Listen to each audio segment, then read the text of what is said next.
Bom dia, galera! Hoje nós vamos falar com vocês sobre dilatação térmica superficial. Galera, vamos lembrar lá um pouquinho. Como que é que se dá as dilatações térmicas dos corpos? Eu falei isso lá na dilatação linear, mas vamos só relembrar. Olha, um corpo, quando ele recebe quantidade de energia em forma de calor, ele aumenta o seu tamanho, as suas dimensões, não é isso? E quando ele perde energia térmica em forma de calor, ele vai diminuir as suas dimensões. Isso é o quê?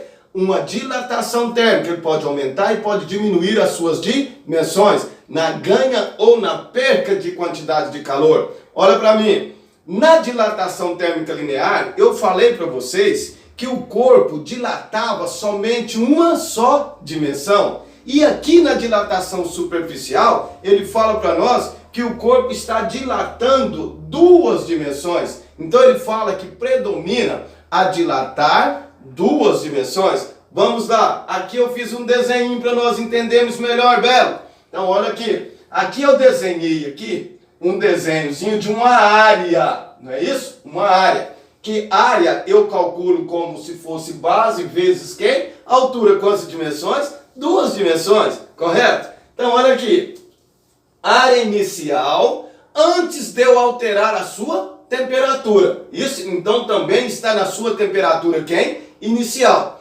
Aqui eu já fiz algo seguinte, é a área final depois que eu alterei a sua temperatura. O que aconteceu, Belo, com a área? Ela aumentou. É lógico, se eu aumentei temperatura, a área dessa placa vai fazer o quê? Vai dilatar também. Então, placa no estado inicial, área inicial e temperatura inicial. A placa no seu estado final, eu tenho área final com temperatura também final. O que aconteceu? Houve um aumento dessa área dessa placa. O aumento dessa área da placa nós chamamos de variação da área dessa placa.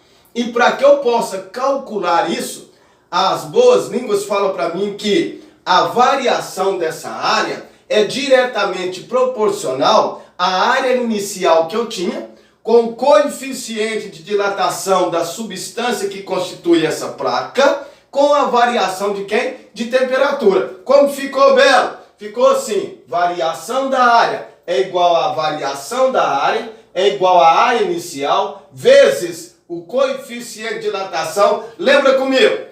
Lá na dilatação térmica linear, o coeficiente de dilatação térmica linear, nós simbolizamos ele por alfa. E aqui, na dilatação superficial, nós estamos simbolizando ele por um beta. Só para saber que lá era dilatação linear e aqui é dilatação quem? Superficial. Separando os dois coeficientes de dilatação. Entendeu aqui? Quem é coeficiente de dilatação mesmo? É a substância que constitui essa placa. Cada substância existe um coeficiente de dilatação, não é mesmo?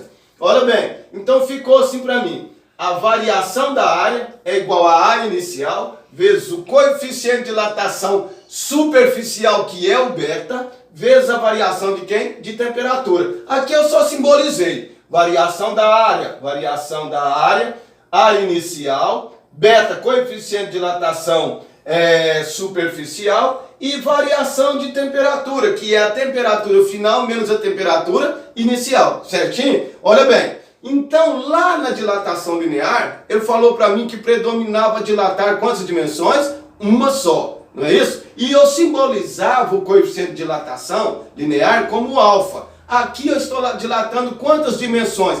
Cada dimensão dessa é um linear. Então, se eu estou dilatando 2 linear, então o coeficiente de dilatação, que é da superfície, ou superficial, ou da área, que é o beta, nós temos quantos? 2 vezes o linear, que eu estou dilatando quantas dimensões? 2 dimensões. Correto, galera?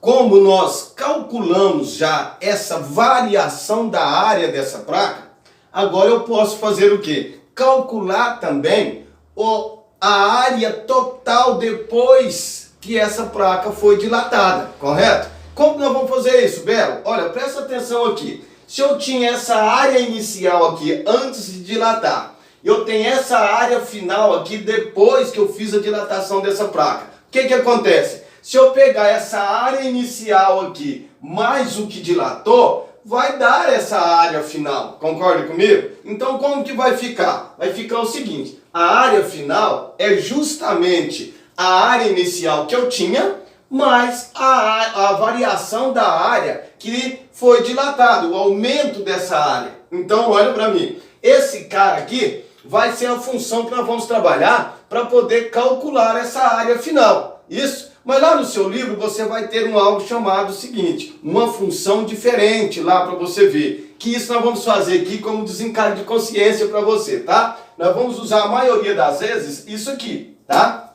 O que eu tenho aqui? Área inicial mais a variação da área. E eu peguei aqui e fiz o Ctrl+C e o Ctrl+V. O que é o Ctrl+C e o Ctrl+V? Quem é para mim a variação da área? Eu só substituí aqui, ó. A área inicial mais a variação da área, que era a área inicial, vezes o coeficiente de dilatação, vezes a variação de temperatura. Substituir. O que eu tenho? Eu tenho uma soma de dois termos, a qual eu tenho um fator comum, que é a área inicial. Coloquei em evidência, não é isso? Fiz área inicial dividido por área inicial, vai dar 1. Mais dividido por mais deu mais. E área inicial vezes o coeficiente de dilatação vezes a variação de temperatura dividido pela área inicial, vai sobrar para mim somente quem? Coeficiente de dilatação vezes a variação de temperatura. Área com área inicial, vai embora, correto? Tá entendendo aqui? Só arrumando aqui para você, ficou então a funçãozinha. Área final é igual à área inicial, abre, mais 1, mais coeficiente de dilatação vezes a temperatura final menos a temperatura inicial. Isso você pode resolver quase qualquer todos os tipos de exercício. Quem é a área final? A F é a área final da placa depois de dilatada. Entendeu, galera? Ficou ótimo, tá? Para você resolver os exercícios de dilatação térmica superficial. Falou, galera?